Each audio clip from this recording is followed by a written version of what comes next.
నమస్తే, నేను మీ ఈశ్వర్.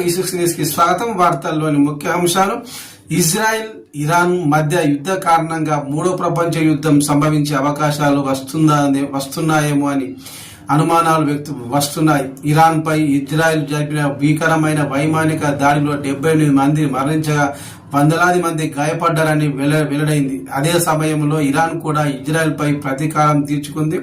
ఇజ్రాయెల్ సైనిక స్థావరాలు, పౌరులపై దాడి చేసింది. ఇరాన్ ప్రపంచ దేశాలకు ఒక పెద్ద హెచ్చరిక చేసింది. పాశ్చాత్య దేశాలు ఇజ్రాయెల్ కు మద్దతు ఇస్తే వారు తీవ్ర పరిణామాలను ఎదుర్కోవలసి ఉంటుందని ఇరాన్ ఒక ప్రకటన విడుదల చేసింది. ఇరాన్ వైమానిక దాడిని ఆపడంలో పాశ్చాత్య దేశాలు ఇజ్రాయెల్ కు సహాయం చేసిన దేశాల సైనిక స్థావరాలే లక్ష్యంగా మరియు యుద్ధ నౌకలను లక్ష్యంగా చేసుకుంటామని ఇరాన్ తెలిపింది.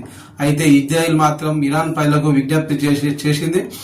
ఇజ్రాయెల్ పోరాటం మీకు వ్యతిరేకంగా కాదు, ఇరాన్ నియంతృత్వానికి వ్యతిరేకంగా ఉందని అన్నారు. ఇజ్రాయెల్ సైనిక చర్య ఇరాన్ ప్రజలకు స్వేచ్ఛ మార్గం సుగమం చేయడానికి అని ఆయన అన్నారు.